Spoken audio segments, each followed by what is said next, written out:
So what we're doing here is we're isolating h. This is actually the formula for a surface area of a cylinder. So it isn't just a formula they made up. It's a formula that actually exists. So we want to solve for h. And it looks more intimidating than it is. Okay? So we actually only have the h right here. Okay? That's the only h that we have to worry about. So the first thing that I'm going to do is I'm going to get rid of this minus 2 pi r squared. Okay, so I'm going to subtract that from both sides. I can just subtract that entire thing. So 2 pi r squared. Okay? So then I have a minus 2 pi r squared. And that is equal to 2 pi RH. Okay, and we've still got our h right there. What operation is happening between the 2, the pi, and the r, and the h? What are all those things happening? Yep, they're all multiplied. So what are you going to do? Exactly, and we can divide all of them at the same time. So 2 pi r. Okay, and when we do that, okay, this is gone completely, and I'm left with a minus 2 pi r squared over 2 pi r. Now, I think that students probably look at that and they think, oh, do I need to cancel anything? You can, but you've got to remember that 2 pi r belongs to the a and the negative 2 pi r squared. So I wouldn't go cancel crazy, because what happens is students are like, ooh, I'm going to cancel all this, and I'm going to be left with a minus r. You can't do that because everything in that denominator belongs to the a also. So this is a unit right here. That's a unit that has to stay together. If you want to split it up, you have to give the denominator to both of them. So it would be 2 pi r minus 2 pi r squared over 2 pi r. And so because you've split it, now you could cancel. And if it's on the top and the bottom. So this could be an answer that's completely acceptable. But just remember that you have to split it. Like if you're going to split the a minus 2 pi r squared, you have to give the denominator to both of them. That's the big thing right there. So the answer right there would definitely be preferred. That's how I would leave it. Yeah, because it seems like it would get confusing if you were trying to separate. Right. And so typically I don't separate it. Sometimes complex numbers is not something we'll do in this class. Sometimes we split complex numbers, but like I said, for this one, I really would leave it like the one on the left. So good. Okay, you ready to try another one? Yes. Okay, and I'll give you about 3 minutes. How does that sound? Okay.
Good.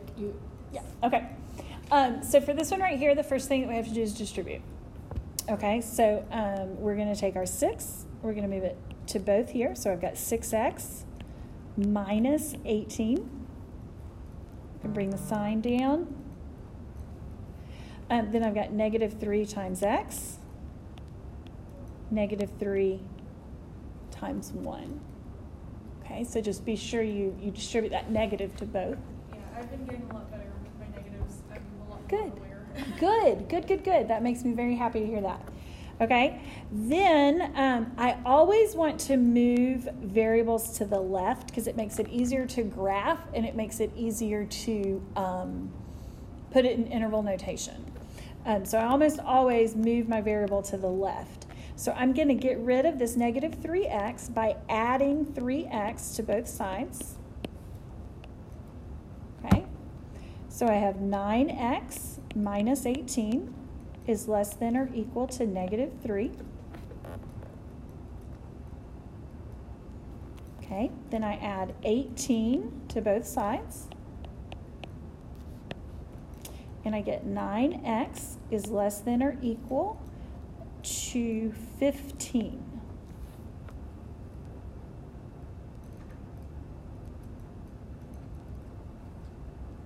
Okay, then I divide both sides by 9.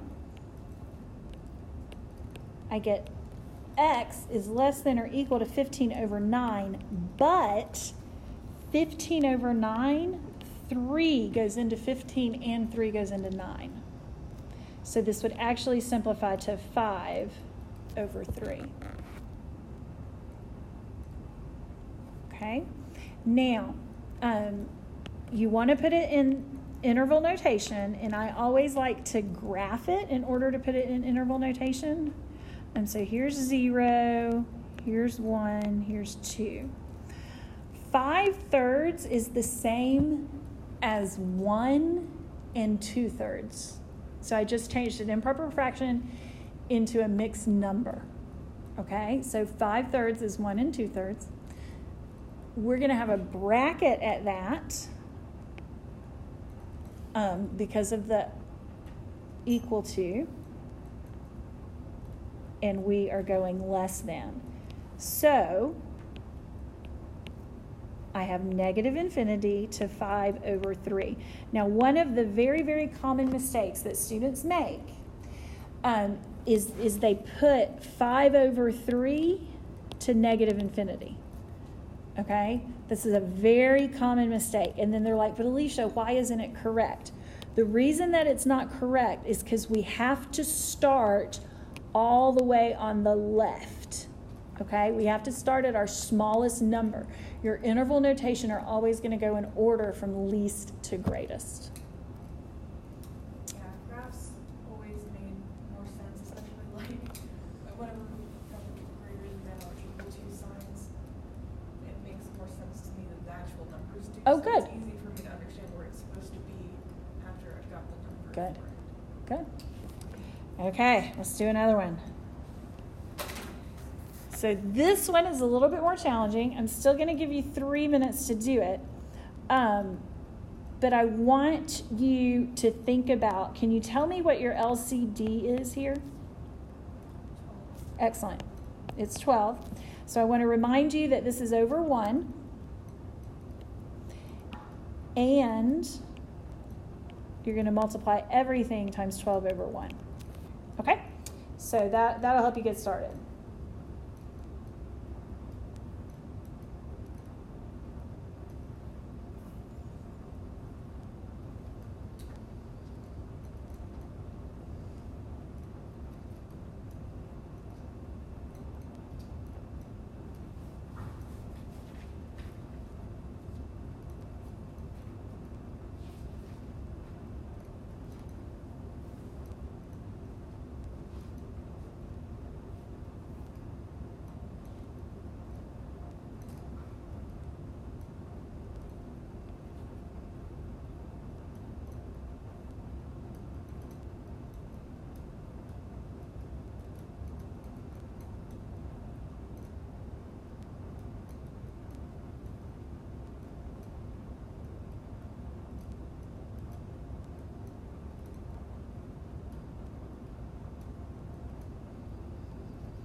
Okay.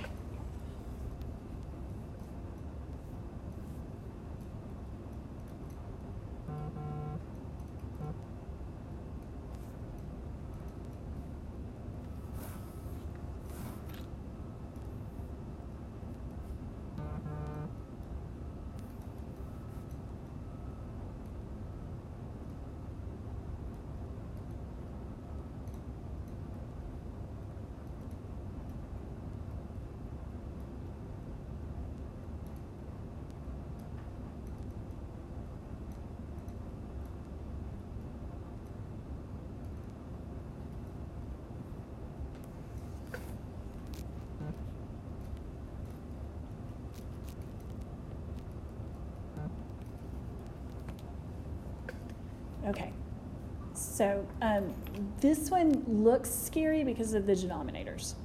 So once we go ahead and deal with those denominators, we typically are in better shape. So what we're going to do is we're going to multiply everything just like we would in an equation. We're going to multiply 12 over 1 times 3 minus x over 3 plus 12 over 1 times 3 minus x over 3 is greater than or equal to 12 over 1 times 2 over 1. Okay? I messed up. Do you see where I messed up? Yeah, I was like, Wait a second. Yeah, sometimes students will say, I don't know how you got that. And sometimes the reason is I messed up. That's the reason. That's how we got that, is I messed up. Okay, so there we go. Oh, gosh. Thank you. Okay, so maybe I haven't messed anything else up. I think it looks okay now. Okay, we're good. Okay, so what we're going to do now is we're going to get rid of all our denominators. So I'm going to mark out the 12 and the 3. 3 goes into 3 one time. 3 goes into 12 4 times. So we're going to have 4 times 3 minus x. Okay? Then we're going to mark out this 4. 4 goes into 4 one time. 4 goes into 12 3 times. Okay? So then we're going to have 3 times x plus 1. Okay? Then I've got 12 times 2, which is 24. Okay? Now this is more manageable. We are going to end up with a negative x, so sometimes that's a little intimidating, but it's definitely more manageable. 4 times 3 is 12. 4 times negative x is negative 4x. I just distributed my 4. Then I've got 3x plus 3.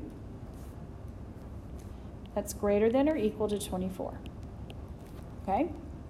Before I deal with the 24 or anything, yes, good. What's there to combine?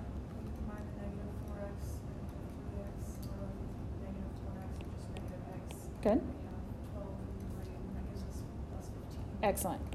Excellent. Good. Now what do I do? Use turn 15 to 24. Good. Okay, so negative 1x is greater than or equal to 11. And then divide both sides by x. Okay, so we're dividing by negative 1 so that x is by itself. So what happens now?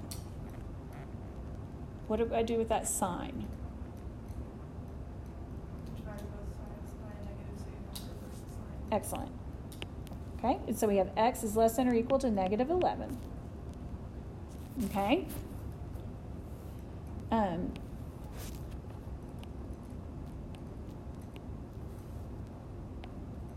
So here is 0. We'll do 5, 10, 15. Okay? So when I graph this, I'm going to have a bracket because of the less than or equal to. And then I'm going to have negative infinity to negative 11.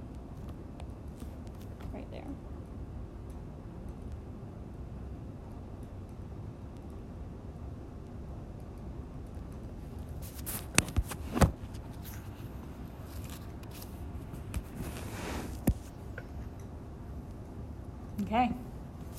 Now we're going to do another one with lots of things to distribute. So I'm going to give you a couple minutes to do this one. There's no fractions in this one.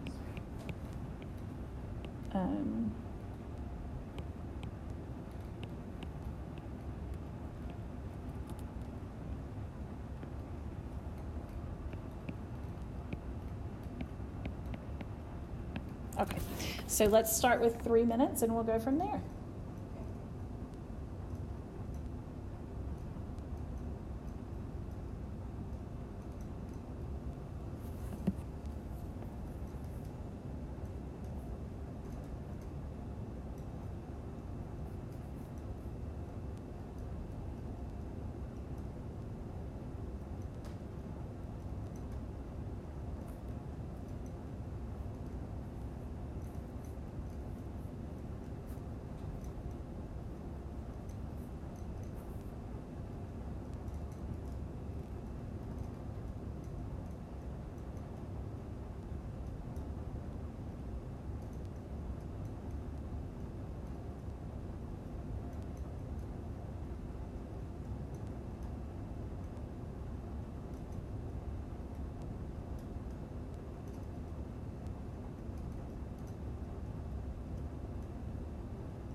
Okay, so what do we do first? Good. Good. Numbers on the outside as well as a negative that's next to the t plus 2. Good. And that's the one I worry about right there. That one right there. So negative 3 times 2 is negative 6t. Negative 3 times negative 1 is positive 3. Okay, and like you said, we got to distribute this negative. Negative times t. You can write that as negative t. Some students go ahead and put negative 1t just to keep it straight. And the super important part is you do negative times 2, and that gives me negative 2. So it's that negative 2 that students sometimes forget. Negative 6 times t is negative 6t. Negative 6 times negative 3 is positive 18. Okay? Now, let's go ahead and combine like terms on both sides. or that's on the same side. So I've got negative 6t and negative 1t. So we're going to do negative 7t. And then I've got positive 3 and negative 2. So that's going to be positive 1. Okay, now what do I do?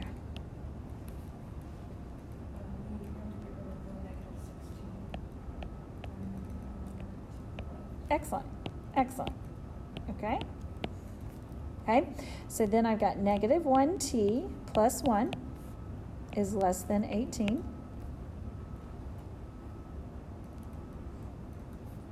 now we have to Good. Now walk me through what's happening right here.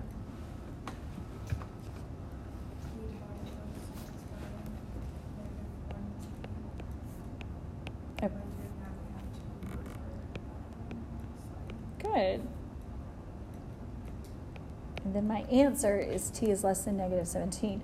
Now, when I get something like this, I just, to help me, because a lot of times the graph is not part of our answer. The graph is to help us do interval notation. So a lot of times I'll just be like, okay, well, we're going to do 15, 16, 17, 18. So, I don't have to do the entire thing to make sure I understand how to do my interval notation. So then I have my negative 17, and then I'm going to the left. So my answer here is negative infinity to negative 17.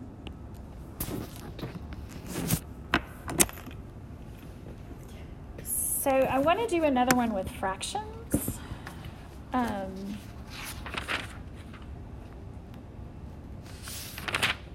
And I can't seem to find one with a lot of fractions. So I'm going to have to make one up, and that's always dangerous.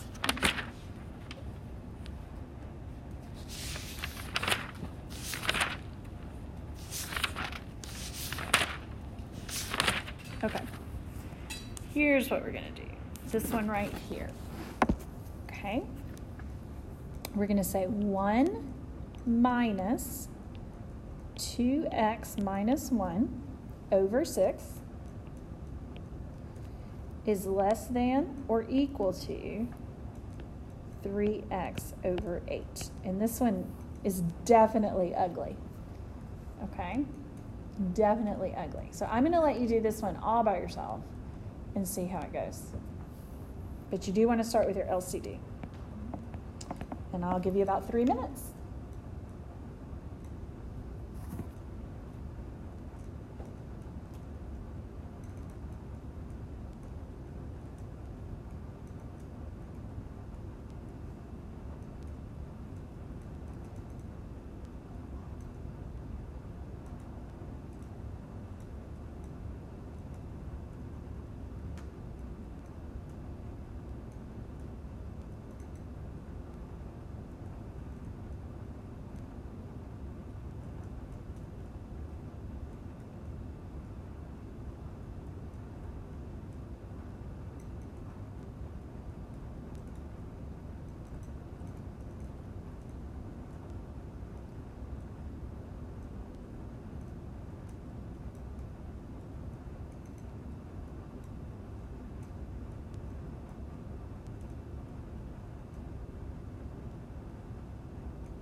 Okay, let's see how this one goes. What's my LCD? 24. Good. Good. Okay, so I am going to multiply everything by 24 over 1. And this 1 right here, I would go ahead and put that over 1, just so we're thinking denominator, because sometimes that gets a little confusing. Okay, so I'm going to multiply 24 over 1 times 1 over 1. Okay, I'm subtracting, so I like to go ahead and put that subtraction sign in the numerator right there. Some students don't. It's not a problem, it's just you've got to remember to deal with that negative. So I like to move it to the numerator. And so then we're going to do 24 over 1 times, and this is a negative 1 in front of that, 2x minus 1 over 6. And I have greater than or equal to 24 over 1 times 3x over 8. Okay. So our 24 over 1 times 1 over 1, that just gives us 24. Okay, so all this is taken care of. I'm going to look at my 6 and I'm going to look at my 24. 6 goes into 6 once. 6 goes into 24 4 times. Okay, so 4 times negative 1 is negative 4. Okay, and so I have dealt with that negative right there, just to make sure I haven't lost it. Then I've got 2x minus 1 is greater than or equal to, my 8 goes into 8 one time, 8 goes into 24 3 times. And so then I have 9x. Okay, I'm going to distribute my negative 4.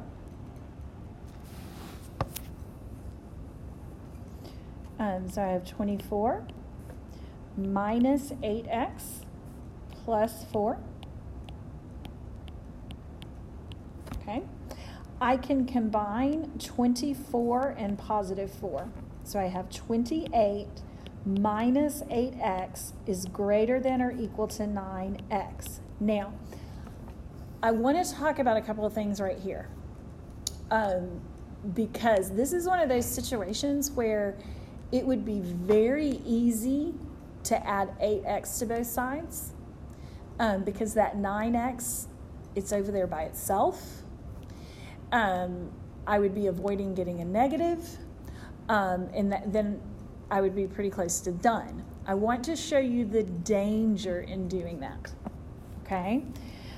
So if I add 8x to both sides, I end up with 28 equals 17x, okay?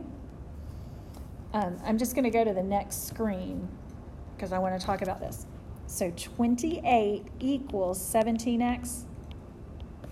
No, it wasn't equals. It was greater than or equal to. Okay. So I've got 28 is greater than or equal to 17x. I divide both sides by 17.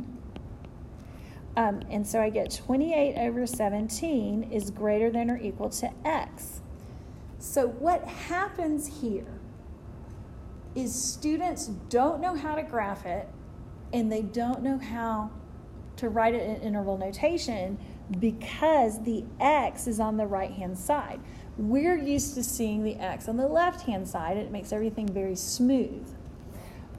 What this means, if I move the x to the other side, and then I have 28 over 17, okay, do you see how this is pointing to the x?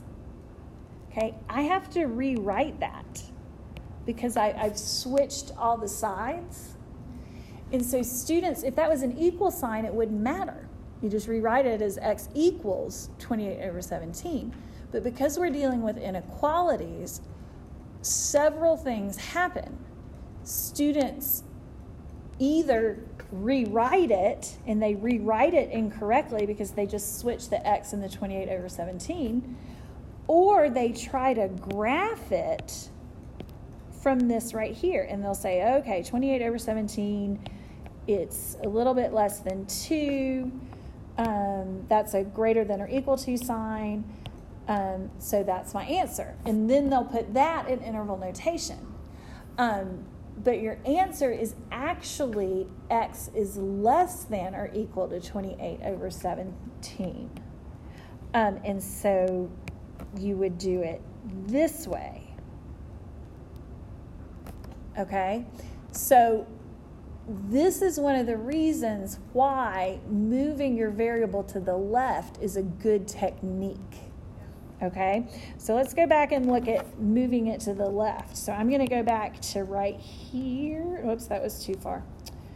Okay, so I've got 28 minus 8x. Okay, so what I'm actually going to do, I am going to move that variable to the left. So I am going to subtract 9x. And a lot of times students will come up and they'll say, everything, like my 9x minus 9x, it's gone. What do I do? And I'll always say, well, what is the numerical representation for nothing? Or what's the numerical representation of everything's gone? And it's 0. So you would end up with 28 minus 17x is greater than or equal to 0. And that's okay. It's totally okay. Now I'm going to subtract 28 from both sides. Okay, and I'm going right here. So I would have negative 17 is greater than or equal to negative 28. Oh, where's my x? There it is. There's my x right there. Okay. Now I'm going to divide by negative 17. And when I divide by negative 17, I have to reverse the sign. Okay? So even though it feels weird, it is better to go ahead and move that 9x to the left, because then we don't make a mistake with our interval notation, and we don't make a mistake with our graphing. And so our final answer is going to be that negative infinity, like that. Okay? Good? Okay.